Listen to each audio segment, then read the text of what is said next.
Hey guys, कैसे हैं आप सब। I hope you are doing well. I am Sandeep, welcome to CSC circle. तो हम लोग डिस्कस कर रहे थे यूपी पीसीएस 2020 टेस्ट सीरीज, और ये ध्येय आईएएस की टेस्ट सीरीज है, टेस्ट नंबर 5। और ये टेस्ट नंबर 5 का आज फर्स्ट पार्ट है। ये इन्वायरमेंट, इकोलॉजी एंड समसामयिकी से संबंधित टेस्ट है। इसके साथ साथ हमने 4 टेस्ट सॉल्व कर लिए हैं। अगर आप लोगों ने उसके वीडियो नहीं देखे हैं तो मेरे चैनल के होम पेज पे जाएं, वहाँ आपको सारे वीडियो मिल जाएंगे, वहाँ आप देख सकते हैं। ठीक है, तो इसको हम लोग आगे बढ़ते हैं। इसमें क्वेश्चन नंबर फर्स्ट देखते हैं। इसका क्वेश्चन नंबर फर्स्ट है कि निम्नलिखित कथनों में से कौन सा कथन असत्य है, ये बताना है। तो फर्स्ट है हृदय अपसर्व्य आवर्त पर कंपन करता है। सेकेंड है कि ऊष्मा गतिकी का प्रथम नियम ऊर्जा संरक्षण पर आधारित है। सी है आणविक संरचना के द्वारा ऊष्मा का संचरण संवहन कहलाता है। डी है पानी में पड़ी हुई प्रनली का चमकीला दिखाई देना प्रकाश के अपवर्तन का कारण है। तो ये गलत है, अपवर्तन का कारण नहीं होता है। ये प्रकाश के पूर्ण आंतरिक परावर्तन का कारण होता है। जो प्रकाश, जो प्रनली का चमकीला दिखाई देता है पानी में पड़ी हुई, ये प्रकाश का पूर्ण आंतरिक परावर्तन होता है। कारण क्या होता है, जब कोई प्रकाश की किरण सघन माध्यम से विरल माध्यम में प्रवेश करती है तो उसका जो आपतन कोण होता है वो क्रांतिक कोण से बड़ा हो जाता है। इसीलिए ये मतलब चमकीली दिखाई देती है, क्योंकि जब पूर्ण आंतरिक परावर्तन हो जाता है तभी वो परत उसकी चमकीली दिखाने लगती है। और इसका उदाहरण जो है आपको, एक तो ये प्रनली में पड़ी हुई छड़ की बात करें, दूसरा हीरा का चमकना और मृग मृचिका का बनना, ये भी उसी पूर्ण आंतरिक परावर्तन का कारण है। चलते नेक्स्ट क्वेश्चन पे।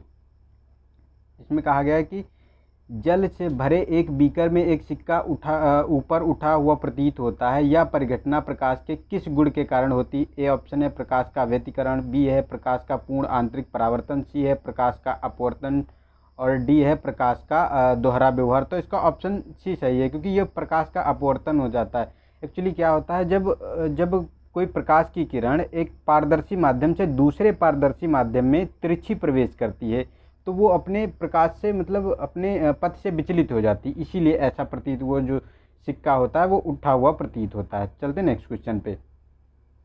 सूर्य की किरणों की तीव्रता मापने वाला उपकरण को क्या कहते हैं। तो ऑप्शन है एस्ट्रोमीटर, बी है क्रेस्कोमीटर, सी है पेरिस्कोप, डी है एक्टिनोमीटर। तो इसका ऑप्शन डी सही है।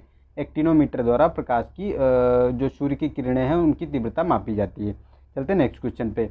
जिन मिश्रित द्रव्यों के क्वथनांक में बहुत कम अंतर होता है उन्हें निम्नलिखित में से किस विधि द्वारा अलग किया जाता है। ऑप्शन है प्रभा जी आवर्षण द्वारा, क्रिस्टल द्वारा, बी ऑप्शन, डी है वर्ण लेखन द्वारा, डी है आसवन द्वारा।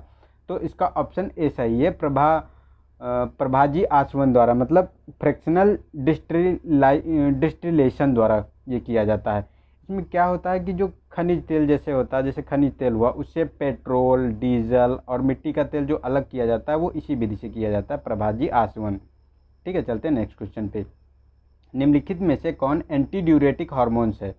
तो एंटी ड्यूरेटिक हार्मोन के बारे में बताना है। फर्स्ट है वैसोप्रेसिन, सी है ऑक्सीटोसिन, और सी है एसीटीएच, डी है कार्टिसोन। तो इसका ऑप्शन ए सही है, वैसोप्रीन। जो वैसोप्रीन होता है ये हार्मोन्स निकलता है तुम्हारी वक्र ग्रंथि से, और ये जो शरीर होता है उसको संतुलन प्रदान करने के लिए निकलता है ये हार्मोन्स, वैसोप्रेसिन। चलते हैं नेक्स्ट क्वेश्चन पे। इसमें कहा गया है केंद्रीय फसल शोध संस्थान कहाँ स्थित है। तो इसका ऑप्शन ए है पुणे में, बी है हैदराबाद में, सी है त्रिवेंद्रम में, डी है कोलकाता में। तो इसका ऑप्शन सी है त्रिवेंद्रम में है, और ये विभिन्न प्रकार की फसलों के रिसर्च के लिए काम करता है। चलते हैं नेक्स्ट क्वेश्चन पे।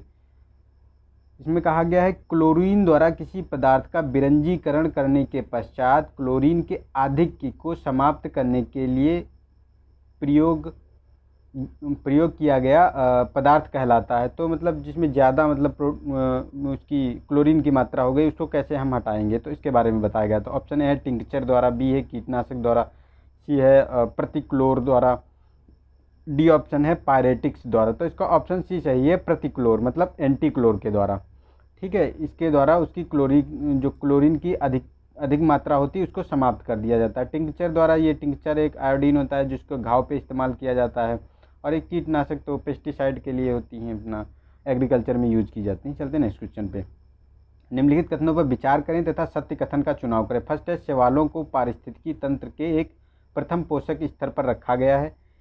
सेकेंड है, जैव आवर्धन का सर्वाधिक दुष्प्रभाव द्वितीय उपभोक्ता पर पड़ता है। तो ये गलत है, द्वितीय उपभोक्ता पर नहीं पड़ता है, ये जो सर्वोच्च उपभोक्ता होता है उस पर पड़ता है, जैसे सर्वाहारी वगैरह। सर्वाहारी मतलब जैसे मनुष्य के अंतर्गत आता है। सर्वाहारी होते हैं जैसे जो पेड़ पौधे और जंतुओं दोनों से भोजन प्राप्त करते हैं, इसीलिए इन पे ये सबसे ज़्यादा सर्वाधिक दुष्प्रभाव पड़ता है जैव आवर्धन का। ठीक है, तो इसका ऑप्शन ए सही हो गया हमारा, केवल एक। चलते हैं नेक्स्ट क्वेश्चन पे। निम्नलिखित कथनों पर विचार कीजिए, दिए गए कूट की सहायता से उत्तर बताना है। फर्स्ट है कि मैंग्रोव वन प्राकृतिक रक्षक कहे जाते हैं। आर है, मैंग्रोव वन समुद्री तूफानों की प्रभाविता कम कर तटीय सुरक्षा प्रदान करते हैं। तो ये दोनों सही हैं, क्योंकि ये तट की सुरक्षा भी प्रदान करते हैं। जो चक्रवात वगैरह आते हैं तो उसे ये जो तट पे वहीं रोक लेते हैं, पहले उस पर रोक लेते हैं, उसके बाद तो थोड़ा कम प्रभाव उसका पड़ता है तट पे। तो इसका ऑप्शन जो है ए सही है। ए मतलब ए और आर दोनों सही भी हैं और आर ए की व्याख्या भी कर रहा है। और हमारा सबसे बड़ा डेल्टा तो बंगाल की खाड़ी में आप लोग जानते ही सुंदरी वृक्षों का है, इसीलिए सुंदरवन डेल्टा कहा जाता है वो। ठीक है, चलते हैं नेक्स्ट क्वेश्चन पे। इसमें कहा गया है कि मिथेनोग्लोबोनीमिया नामक रोग होता है, तो इसके बारे में बताना है किसको होता है। फर्स्ट ऑप्शन है बच्चों को, बी है वयस्कों को, सी है महिलाओं को और डी है वृद्धों को। तो इसका ऑप्शन ए सही है, बच्चों को ये रोग होता है। और ये रोग, इसका दूसरा नाम होता है ब्लू बेबी सिंड्रोम। मिथेनोग्लोबोनीमिया से नहीं समझ में आ रहा होगा आप लोगों को, लेकिन इसे ब्लू बेबी सिंड्रोम कहते हैं। और ये हो क्यों जाता है, जो ये पीने वाला पानी होता है उसमें जब नाइट्रेट की ज़्यादा हो जाती, मतलब अधिकता हो जाती नाइट्रेट की, तब ये बच्चों में रोग दिखाई पड़ता है। ठीक है, चलते हैं नेक्स्ट क्वेश्चन पे। क्रिस्टलों की संरचना का अध्ययन करने हेतु प्रयोग में लाया जाता है। फर्स्ट है सूक्ष्म तरंगों को, बी है कि पराबैंगनी तरंगों को, सी है एक्स किरणों को और डी है गामा किरणों को। इसका ऑप्शन सी सही है, गामा किरणों को लाया जाता है और ये गामा किरणों के विवर्तन से इसका अध्ययन किया जाता है। चलते हैं नेक्स्ट क्वेश्चन पे। निम्नलिखित युग्मों में से कौन सा सही सुमेलित नहीं है ये बताना है। तो इसमें ध्वनि का स्रोत दिया हुआ है और तीव्रता डेसिबल में दी हुई है। तो फर्स्ट है कि साधारण बातचीत तो 30 से 60 डेसिबल और फुसफुसाहट बी ऑप्शन है 15 से 20 ये भी। और जो मोटरसाइकिल है, ट्रक और मोटरसाइकिल सी ऑप्शन 90 से 95। जेट विमान की बात करें तो ये 100 से 250। तो ये गलत दिया हुआ है, क्योंकि जेट विमान की जो होती है वो 140 से 150 होती है डेसिबल। तो ये ऑप्शन गलत हो गया, तो हमारा डी ऑप्शन इसका सही है और ये सही है। बातचीत, साधारण बातचीत यही होती है। और ठीक है, और फुसफुसाहट 15 से 20 और मोटर ट्रक जो होता है वो 90 से 95 तक होता है इसकी डेसिबल। चलते नेक्स्ट क्वेश्चन पे। रमन प्रभाव का संबंध है। फर्स्ट है केवल द्रवों के आर पार जाने वाली किरणों से, केवल प्रिज्मों के आर पार जाने वाली किरणों से। सी ऑप्शन है सभी पारदर्शी माध्यमों से गुजरने वाली किरणों से। डी ऑप्शन है उपयुक्त में से कोई नहीं। तो इसका ऑप्शन सी सही है, सभी पारदर्शी माध्यमों से गुजरने वाली किरणों से। इसमें होता क्या है, जो फोटॉन कण होते हैं उनके लचीले वितरण का इसमें अध्ययन किया जाता है। फोटॉन कणों की ये प्रकाश को दर्शाया जाता है। ठीक है, और ये जो रमन प्रभाव है ये भारत के वैज्ञानिक थे, इन्होंने ही इसकी खोज की थी, इसलिए 1930 में इन्हें नोबेल पुरस्कार दिया गया था। ठीक है, रमन प्रभाव के लिए। चलते हैं नेक्स्ट क्वेश्चन पे। मनुष्य में रुधिर परिसंचरण की खोज की थी। ऑप्शन ए है विलियम हार्वे, बी है पॉल एरिक ने, सी है एडवर्ड जेनर ने और डी है ड्रेसर ने। तो इसका ऑप्शन ए सही है, विलियम हार्वे ने रुधिर में परिसंचरण तंत्र की खोज की थी। चलते नेक्स्ट क्वेश्चन पे। निम्नलिखित में से किस एक से शारीरिक सतर्कता और ऊर्जा को बढ़ाने में मदद मिलती है। तो फर्स्ट है साइटोक्रोम, बी ऑप्शन है हिस्टेमिन, सी है टायरोसिन और डी है इनमें से कोई नहीं। तो इसका ऑप्शन सी सही है, टायरोसिन। जो टायरोसिन होती है ये शरीर की शारीरिक सतर्कता और ऊर्जा को बढ़ाने में मदद करती है। चलते नेक्स्ट क्वेश्चन पे। इसमें कहा गया कार्टिजेना जैव सुरक्षा प्रोटोकॉल कब प्रभावी हुआ। तो इसके बारे में बताना है। फर्स्ट है 20 दिसंबर 2002, 11 सितंबर 2003, 11 अक्टूबर 1986 और 22 जून 89। ठीक है, तो इसका ऑप्शन बी सही है, 11 सितंबर 2003 में। ये जो जैव विविधता सम्मेलन हुआ था कोलंबिया के कार्टिजोना में 2002 में, उसी के बाद ये प्रभावी हुआ था। उसी के अंतर्गत ये निकल कर आया था जैव सुरक्षा प्रोटोकॉल, और उसे 11 सितंबर 2003 में प्रभावी बनाया गया। चलते हैं नेक्स्ट क्वेश्चन पे। निम्नलिखित युग्मों में से कौन एक सही सुमेलित नहीं है, इसके बारे में बताना है। फर्स्ट है गहन पारिस्थितिकी, तो आरजी आर्नी जनेस। बी है पारिस्थितिकी तंत्र ट्रांसले। पारिस्थितिकी की बात करें तो जी टेलर, और पारिस्थितिकी नीचे की बात करें तो ग्रीनल। तो ये जो सी ऑप्शन है ये सही नहीं है, क्योंकि ये टेलर नहीं थे। इसका जो है जो पारिस्थितिकी की जो परिभाषा दी थी वो अर्नेस्ट हैकल ने दी थी। ठीक है, चलते हैं नेक्स्ट क्वेश्चन पे। बाकी सारे सुमेलित हैं उसमें। निम्नलिखित कथनों में से कौन से सही हैं, मतलब कौन से कथन सत्य हैं, उनके बारे में बताना है। तो फर्स्ट है वन के जीव संख्या का पिरामिड उल्टा होता है। सेकेंड है प्रकाश संश्लेषण की दर लगभग 30 से 35 सेंटीग्रेड पर अधिकतम होती है। तो ये दोनों स्टेटमेंट सही हैं। ठीक है, तो ये दोनों हमारे सही हैं। प्रकाश संश्लेषण की दर जो 30 से 35 पर अधिकतम होती है। ठीक है, और ये वन का जो जीव संख्या पिरामिड है ये उल्टा होता है। चलते हैं नेक्स्ट क्वेश्चन में। किसी भी पारिस्थितिकी तंत्र में एक निश्चित समय में अजीवी पदार्थों की उपस्थिति मात्रा कहलाती है। फर्स्ट है पारिस्थितिकी छाप, पाद छाप। सेकंड है जैव भार। सी है कि सकल प्राथमिक उत्पादकता। डी है खड़ी अवस्था। खड़ी मतलब स्टैंडिंग, मतलब यहाँ से आप लोग इंग्लिश में देख लीजिए, थोड़ा सा इसमें हो जाता है।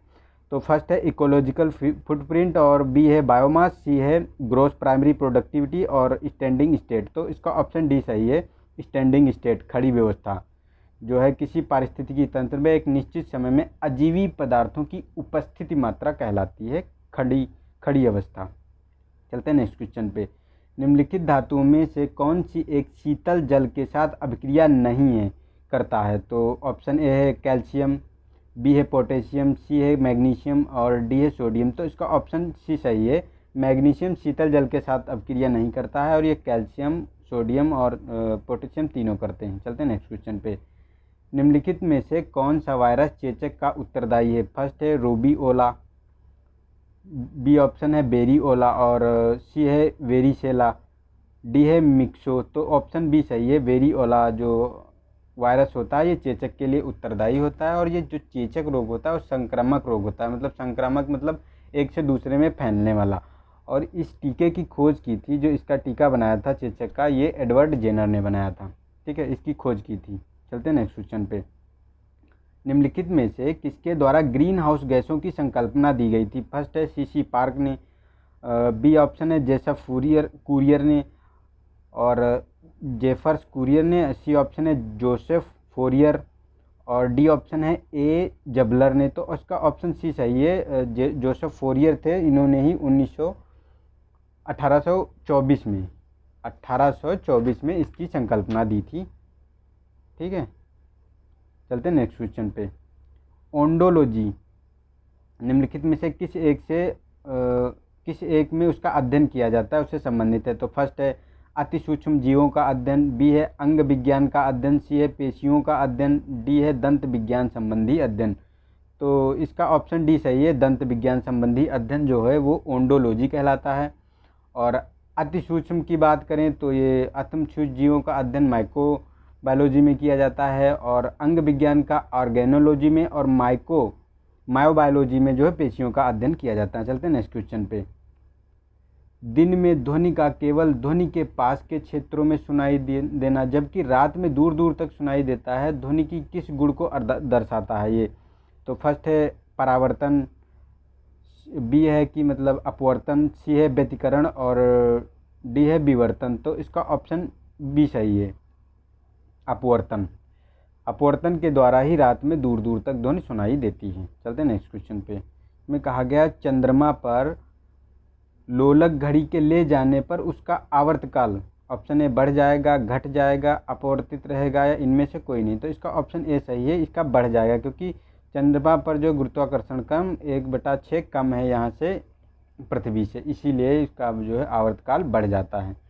ठीक है, तो आज हमारे 5 क्वेश्चन पूरे हो गए हैं। आज के लिए आप लोगों के लिए क्वेश्चन है कि प्रकाश द्वारा निर्वात में 1 वर्ष में चली गई दूरी कहलाती है, मीटर में बतानी है आप लोगों को। और अगर वीडियो पसंद आया हो तो इसे लाइक करें, अपने दोस्तों को शेयर करें और बेल आइकन को प्रेस कर ले। चैनल तो आप लोगों ने सब्सक्राइब कर ही लिया होगा, ताकि आप लोगों को मेरा वीडियो का नोटिफिकेशन मिल जाए अगले वीडियो का। और वीडियो देखने के लिए थैंक यू। आज के लिए इतना ही, मिलते हैं नेक्स्ट वीडियो में, तब तक के लिए नमस्कार। जय हिंद, जय भारत।